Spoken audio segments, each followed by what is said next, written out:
यार ऑडिट समझ में तो आ जाता है, बस उसको लिख नहीं पाता। यार मैंने पूरा क्वेश्चन बैंक सॉल्व किया, तब भी मेरे मार्क्स अच्छे नहीं आए। यार मैं एग्जाम प्रेशर के अंदर ना सब कुछ भूल जाता हूँ, मैं लिख नहीं पाता। यार 1.5 दिन के अंदर इतना कुछ सब कुछ रिवाइज करना ये बहुत मुश्किल है, कहीं मैं फेल ना हो जाऊँ। अगर आप भी इन बच्चों में से हो जो ऑडिट सब्जेक्ट के अंदर स्ट्रगल कर रहे हैं, so this video is going to be for you. Welcome to my YouTube channel. My name is Vimal Puri. I am a CA finalist. I scored 70 marks in audit. I'm 20 years old and currently I'm doing my articleship from a mid-sized firm in Chandigarh. So, आज की video में हम बात करने वाले हैं कि audit subject को टैकल कैसे किया जाए, उस सब्जेक्ट में अच्छा स्कोर कैसे किया जाए, बेसिकली उस सब्जेक्ट से डील कैसे करना है, क्योंकि ऑडिट एक बहुत ही फियर्ड सब्जेक्ट है सीए कोर्स के अंदर। कुछ लोगों को तो फोबिया ही है लिटरली।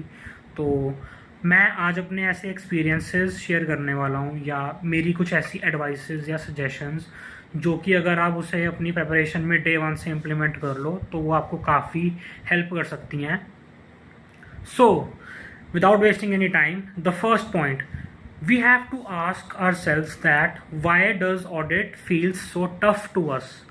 तो उसका जो प्राइम रीज़न है in my experience is that it's tough language, और should I say it is a very jargon type language. ये जो लैंग्वेज है ना ऑडिट की, आप जब इसको पढ़ोगे तो आपको ये नोटिस होएगा कि इस ऑडिट सब्जेक्ट के अंदर कीवर्ड्स का भंडार है। It is full of technical jargons. और इसका सबसे बड़ा रीज़न ये है कि ये जो स्टैंडर्ड्स ऑफ ऑडिटिंग है या जो ऑडिट सब्जेक्ट का पूरा मटेरियल ही है, it is highly inspired from IAASB, that is the international auditing and assurance standard board. इसीलिए क्योंकि हमारे सीए मॉड्यूल्स के अंदर उनके स्टैंडर्ड्स जो बाहर की कंट्रीज़ की लैंग्वेज के हिसाब से बने पड़े हैं, वही स्टैंडर्ड उठा के हमारे मॉड्यूल के अंदर डाल दिए।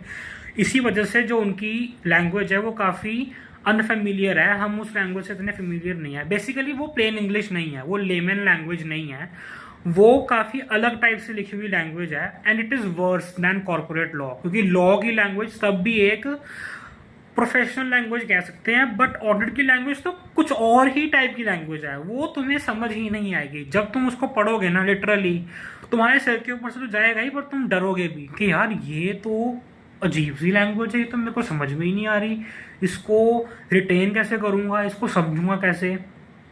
तो the problem to digest this language, it is very common in this subject, और इसका एक ही तरीका है that read this subject with patience and focus. तुम इसे इंग्लिश की तरह ट्रीट मत करना, इसे एक नॉवल की तरह ट्रीट मत करना कि बस जल्दी जल्दी रीडिंग मार ली, जल्दी जल्दी पैसिवली इसको रीड कर लिया। आराम से बैठ के स्टार्ट स्लो, दिन के 5 पेज पढ़ने शुरू करना। ये देखना कि क्या तुम 5 page with full focus, with full attention span, क्या तुम उसे ढंग से पढ़ पढ़ के समझ पा रहे हो, क्या तुम उसको कॉम्प्रीहेंड कर पा रहे हो, क्योंकि वो बहुत ही इंपॉर्टेंट रिक्वायरमेंट है ऑडिट के अंदर।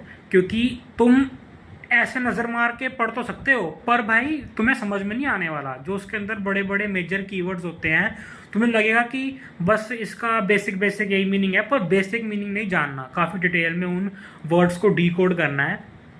इसीलिए सबसे पहली चीज़ तो तुम उसको बहुत ही पेशेंस के साथ रीड करना शुरू करना। कूद मत पढ़ना कि बस ऑडिट सब्जेक्ट स्टार्ट कर दिया तो बस 4 दिन में पूरा सब्जेक्ट पूरा चैप्टर ही ख़त्म कर देना है। फास्ट रीडिंग करनी है, क्लासेस लगानी है बहुत ज़ोर के, पेशेंस के साथ स्लोली इसको धीरे धीरे डाइजेस्ट करना है। और कोशिश करना कि पढ़ते पढ़ते तुम उन चीज़ों को, उन कॉन्सेप्ट्स को हिंदी में ट्रांसलेट करो, ताकि सबसे पहले तुम उसको समझ पाओ कि वो कॉन्सेप्ट तुम्हें कह क्या रहा है। सिर्फ रट्टा मारना, सिर्फ उस चीज़ को अपने ज़ुबान के ऊपर ले आना, अपनी टिप्स के ऊपर ले आना, that is not going to be enough. तुम्हें उसे एक ईजी टू अंडरस्टैंड लैंग्वेज, अब चाहे तुम उसको इंग्लिश के अंदर, प्लेन इंग्लिश के अंदर कन्वर्ट करो, या तुम उसको हिंदी के अंदर कन्वर्ट करो, या पंजाबी के अंदर करो, या वट एवर लैंग्वेज, पर पहले उस लैंग्वेज से फेमिलियराइज होने की कोशिश करना। सीधे रट्टा मारना मत शुरू कर देना, क्योंकि वो तुम्हें बहुत ज़्यादा नुकसान पहुँचाएगा in the long term. Second point, audit in my opinion has a structure problem. जब तुम आईसीआई का मॉड्यूल उठाओगे, क्योंकि मैंने मॉड्यूल से पढ़ा था तो मैं आपको मॉड्यूल के पर्सपेक्टिव से ही बता सकता हूँ। जब तुम मॉड्यूल उठाओगे you will notice that there is no thread, the chapters the concepts are jumbled across the material of ICI module. कोई चैप्टर के अंदर जो कॉन्सेप्ट आ रहा है उसका जो मीनिंग है, जो उसकी बुक डेफिनेशन है, वो 3-4 चैप्टर्स के बाद आ रही है। फॉर एग्जाम्पल प्रोफेशनल स्केप्टिसिज्म, तुम उस वर्ड को शायद से सेकंड थर्ड चैप्टर में देख लोगे पर उसका मीनिंग नहीं लिखा होगा। हाँ, तुम उसको ऑन द स्पॉट गूगल करके देख सकते हो कि इसका मीनिंग क्या है, बट बुक डेफिनेशन क्या है, जो उसकी बुकिश लैंग्वेज है, वो तुम्हें चैप्टर 11 में last chapter of the CA module तुम्हें उसमें देखने को मिलेगी। तो एक कोहिसिवनेस का बहुत बड़ा प्रॉब्लम है सीए मॉड्यूल के अंदर, कॉन्टिन्यूटी इश्यूज हैं। तुम ऐसे बहुत सारे कीवर्ड्स, ऐसे बहुत सारे कॉन्सेप्ट्स से गो थ्रू करोगे जिनका मीनिंग उसमें है ही नहीं, बस उसके बारे में लिखा हुआ है, उसके बारे में अदर रेलिवेंट चीज़ें लिखी हुई हैं जो कि वो भी ज़रूरी है पढ़नी, बट उनका जो प्राइमरी मीनिंग है वो उसमें लिखा ही नहीं होगा। तुम बोलोगे मैं पढ़ तो रहा हूँ पर मैं क्या पढ़ रहा हूँ मुझे यही नहीं समझ में आ रहा। तो ये बहुत बड़ा इशू है। तो सबसे पहली चीज़, तुम बुक का सीक्वेंस फॉलो मत करना। बुक का सीक्वेंस बहुत ज़्यादा शफल्ड है, बहुत ज़्यादा जम्बल्ड अप है, बहुत ही स्टूपिड है। अगर तुम वो फॉलो करोगे ये सोच के कि आईसीआई ने सीक्वेंस दिया तो सही ही होएगी, ना, ये नहीं करना। अब मैंने कैसे किया था, मैं अगर तुम्हें ब्रॉड व्यू दूं तो मैंने चैप्टर 1-2 पहले पढ़ा था, फिर मैंने चैप्टर 11 पढ़ा था, फिर मैंने चैप्टर नंबर 7 पढ़ा था। उस चैप्टर के अंदर जो बेसिक टर्म्स हैं, modification of opinion, scepticism etcetera, मतलब कुछ छोटे छोटे ऐसे कॉन्सेप्ट जो कि नो डाउट तुम उस टाइम पे फ़ोन उठा के गूगल करके मीनिंग देख सकते हो, बट ऐसा होना नहीं चाहिए। आइडियली जो तुम कीवर्ड सबसे फर्स्ट टाइम पढ़ रहे हो उसका मीनिंग भी उसके अंदर मेंशन होना चाहिए, तो वो प्रॉब्लम है। तो तुम मेरे सीक्वेंस के हिसाब से भी चल सकते हो, बट जिस फैकल्टी के अंडर तुमने क्लासेस ली हैं तुम उनसे ज़रूर पूछना कि सर और ma'am what is the right sequence to study this subject, what is the right sequence of the chapters. या फिर नेट पे तुम्हें बहुत सारी वीडियोस मिल जाएंगी, इंडिपेंडेंट वीडियोस मिल जाएंगी, तुम वो भी रेफर कर सकते हो। इससे क्या होएगा कि तुम्हारा जो लर्निंग एक्सपीरियंस है वो काफ़ी स्मूदन हो जाएगा। That is the basic purpose कि अगर तुम ऐसे ही बिना किसी क्लू के जम्बल्ड सीक्वेंस के अंदर पढ़ते रहोगे तो तुम्हारा खुद ही मन नहीं करेगा, फिर तुम बोर हो जाओगे। बोर भी नहीं होगे तो फ्रस्ट्रेट हो जाओगे कि यार मेरे को समझ ही नहीं आ रहा, ये सब्जेक्ट का कोई सिर नहीं है, कोई पैर नहीं है, कोई वर्ड पहले आ रहा है उसका मीनिंग 2 चैप्टर बाद आ रहा है, जो कॉन्सेप्ट 2 चैप्टर के बाद आ रहा है उसके बारे में रेफरेंसेस पहले चैप्टर के अंदर दिए हुए हैं, तो ये क्या डॉट्स हैं, डॉट्स कनेक्ट ही नहीं हो रही।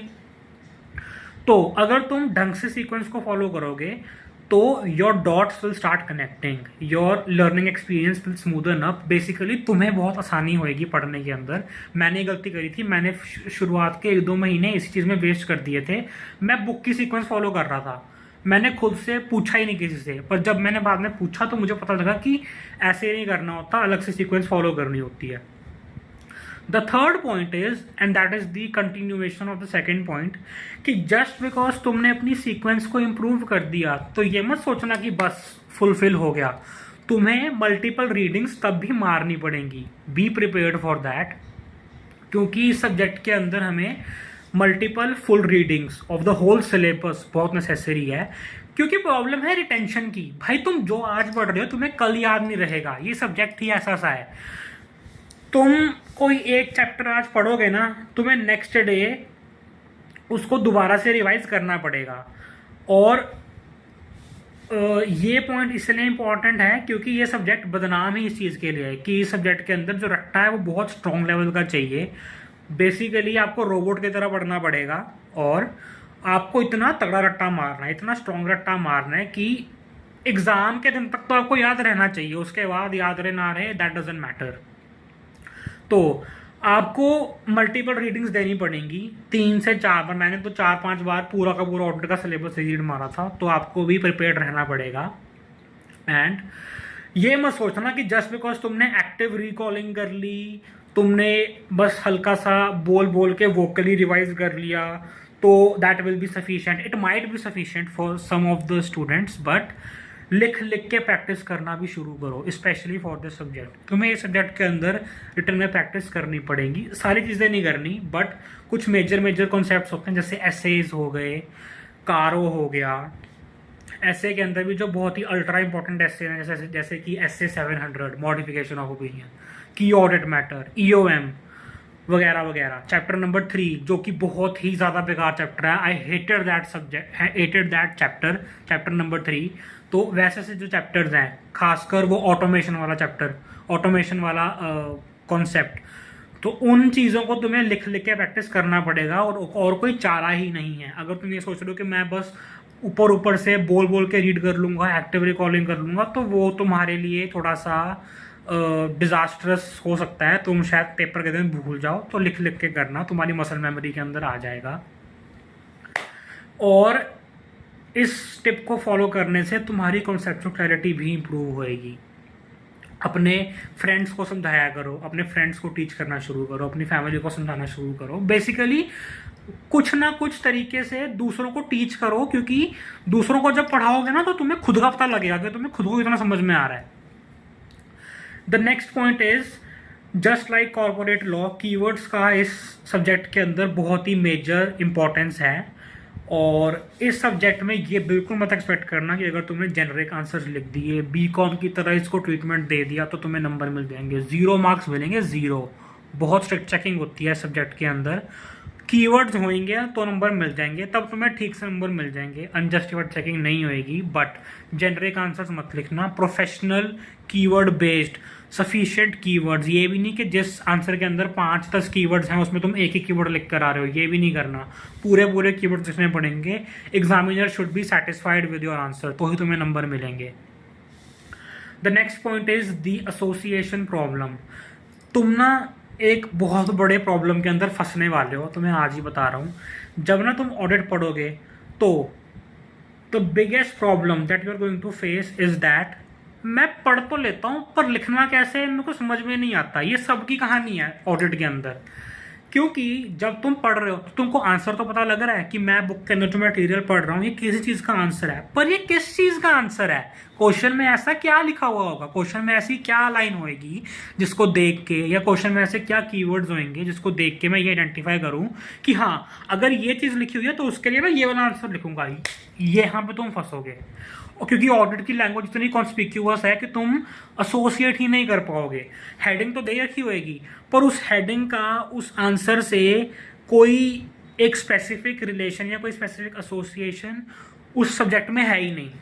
तुम्हें उस चीज़ का भी रट्टा मारना पड़ेगा कि अगर ये हेडिंग लिखी हुई तो मुझे ये वाला आंसर लिखना पड़ेगा, या फिर अगर ये कीवर्ड्स होंगे तो मुझे ये लिखना पड़ेगा। ये तुमको याद करना पड़ेगा। लॉ के अंदर तब भी तुम एसोसिएट कर सकते हो, क्योंकि सेक्शन नंबर्स होते हैं, कुछ और डिस्टिंग्विश्ड कीवर्ड्स होते हैं। यहाँ पे तो डिस्टिंग्विश्ड कीवर्ड्स भी नहीं है, यहाँ पे तो बहुत ही जेनरिक से कीवर्ड्स हैं, बट कीवर्ड्स हैं, लेकिन तुम्हें एसोसिएट करना पड़ेगा। ये प्रॉब्लम तुम्हें बहुत ज़्यादा आने वाली है कि मैं लर्न तो कर रहा हूँ, मेरे को समझ में भी आ रहा है, पर उसको लिखना कब है, कैसे लिखना है, ये मुझे समझ में नहीं आएगा। तो ये तुमको फिगर आउट करना पड़ेगा, और उसका फिगर आउट करने का यही तरीका है कि मॉड्यूल के अंदर या तुम्हारे नोट्स के अंदर जो हेडिंग दे रखी है ना कुछ तरीका निकाल लो, कोई शॉर्टकट निकाल लो, कोई निमोनिक निकालो, उस हेडिंग को उसके अंदर के मटेरियल से एसोसिएट करना सीखो। अब तुम चाहे कोई स्टोरी बना लो या कोई शॉर्टकट अपना लो, कोई कोड वर्ड बना लो, वो तुम्हारे ऊपर है, पर तुम्हें करना पड़ेगा। ये मत सोचना कि मैं जो पढ़ रहा हूँ मुझे याद रहेगा, मैं एसोसिएट कर लूंगा, तुम नहीं कर पाओगे। ये सबके साथ होता है। The next point is, and it is going to be a very important point, cumulative revision. जब भी तुम कोई एक चैप्टर खत्म करोगे तो दूसरे चैप्टर पे जंप मार के शुरू नहीं करना। जब तुम सेकंड चैप्टर या अपना नेक्स्ट चैप्टर शुरू करना बैठोगे तो पहले पुराना चैप्टर रिवाइज करना, और ये हर बार करना है। और ऐसे करना है कि चैप्टर 1 कंप्लीट हो गया, 2 शुरू करने लगा हूँ तो पहले 1 रिवाइज कर लिया, 5-10 मिनट के अंदर 2 कर रहा हूँ। 2 कंप्लीट हो गया, 3rd शुरू करने लगा हूँ तो 1st 2nd दोनों रिवाइज करे, फिर 3rd शुरू करा, फिर 4th शुरू करने लगा हूँ तो 1st 2nd 3rd तीनों रिवाइज करने हैं, क्यूमुलेटिवली रिवाइज करने हैं, एक बारी एक गो के अंदर रिवाइज करने हैं। अगर तुम ऐसे रिवाइज करोगे ना तो तुम्हारी मेंटल कैपेसिटी इंक्रीज होगी, तब तुम इस चैप्टर के लिए तब तुम इस सब्जेक्ट के लिए इनफैक्ट तैयार होगे, क्योंकि इस सब्जेक्ट के लिए तुम्हें तुम्हारे में इतना कैलिबर होना चाहिए कि तुम cumulative revisions at one go कर पा रहे हो। ये करना बहुत इंपॉर्टेंट है, इसलिए तुम्हें लिख लिख के भी रिवीजन करनी पड़ेगी ताकि तुम्हारी मसल मेमोरी के अंदर आ जाए। अगर तुम ऐसा करोगे तो तुम्हें नेक्स्ट चैप्टर भी समझ में आएगा, क्योंकि सब चैप्टर्स एसोसिएटेड है। मैंने कहा था जंबल्ड है, पर लिंक तो है, डॉट्स तो हैं, तो उन डॉट्स को कनेक्ट करने के लिए तुम्हें रिविजन्स करनी पड़ेंगी। हाँ, मल्टीपल जब तुम रीडिंग्स कर लोगे तो बाद में तुम्हें एक फ्लो मिलना शुरू हो जाएगा, एक स्ट्रीमलाइनिंग शुरू हो जाएगी। बट ये तुम्हें खुद से एफर्ट्स मारने पड़ेंगे कि हाँ मैंने मन मार के क्यूमुलेटिव रिवीजन करनी है, चाहे कुछ ना कुछ सर के ऊपर से जाए तो भी। एंड बिलीव मी, ये बोलना आसान है, मैं तो बड़ी आसानी से बोल रहा हूँ, पर मुझे पता है कि काफ़ी एफर्ट लगते हैं। This is probably the toughest advice, this is probably the toughest job कि मन मार के क्यूमुलेटिव रिवीजन करना। ये बहुत मुश्किल टास्क है, I know. And the last tip, और ये बहुत ही छोटी सी टिप होने वाली है, mnemonics. Mnemonics are shortcuts for specific type of answers. जिन आंसर्स का, जैसे कोई क्वेश्चन है उसका 4 पॉइंट का आंसर और 4 पॉइंट का ही आंसर है, तो तुम्हें वो चारों पॉइंट याद करने पड़ेंगे। अब वो चारों पॉइंट बहुत ज़्यादा मुश्किल हैं, वो इतने ज़्यादा जल्दी रिटेन नहीं हो पाते। तो तुम्हें क्या करना होगा, तुम कुछ कुछ आंसर्स के लिए निमोनिक्स बना सकते हो, तुम शॉर्टकट बना सकते हो, कोई स्टोरी बना लो, कोई कोडिंग कर लो, कोई शॉर्ट फॉर्म बना लो उस पूरे आंसर की। But the biggest mistake that students make is that they rely their whole preparation for audit on mnemonics। तुम सब आंसर्स की प्रेपरेशन निमोनिक्स के बेस पे मत करना, बहुत बुरा फंसोगे, बहुत बुरा फंसोगे। एग्जाम में जाके ना तुम्हारा एक निमोनिक दूसरे निमोनिक से जो कंफ्यूज होएगा, जो तुम्हारी इंटरलिंकिंग खराब होएगी, पूरे पूरे चांस है, ये होता है। तो मिनिमल आंसर्स, कोशिश करना कि मिनिमल आंसर्स में तुम निमोनिक्स यूज करो। मॉडरेशन में यूज करोगे तो mnemonics are going to be a very smart play for you, बहुत स्मार्ट एडवाइस हो सकती है तुम्हारे लिए। बट ज़्यादा एक्सेसिव यूज मत करना, don't make it your whole instrument कि तुम पूरी प्रिपरेशन ही निमोनिक्स के बेस पे कर रहे हो, फंस जाओगे। तो लास्ट में बस इतना ही कहूँगा कि इस सब्जेक्ट से डरना मत, अपनी अप्रोच सही करना। हार्ड वर्क तो करना पड़ेगा, ये सब्जेक्ट बहुत टफ होने वाला है, मैं खुद के एक्सपीरियंस से बोल रहा हूँ। रट्टे मारने पड़ेंगे, लेट सेटिंग देनी पड़ेगी, बट कुछ लोग मेहनत भी करते हैं तब भी क्लियर नहीं कर पाते। तुम इस एडवाइस को लेके मेहनत करोगे तो तुम्हारा क्लियर हो जाएगा, पास हो जाओगे। तो ढंग से तैयारी करना और आराम से फोकस के साथ करना, रश मत करना। ये सब्जेक्ट में रश नहीं करना होता, इस सब्जेक्ट में पेशेंस चाहिए होती है। Thank you and all the best.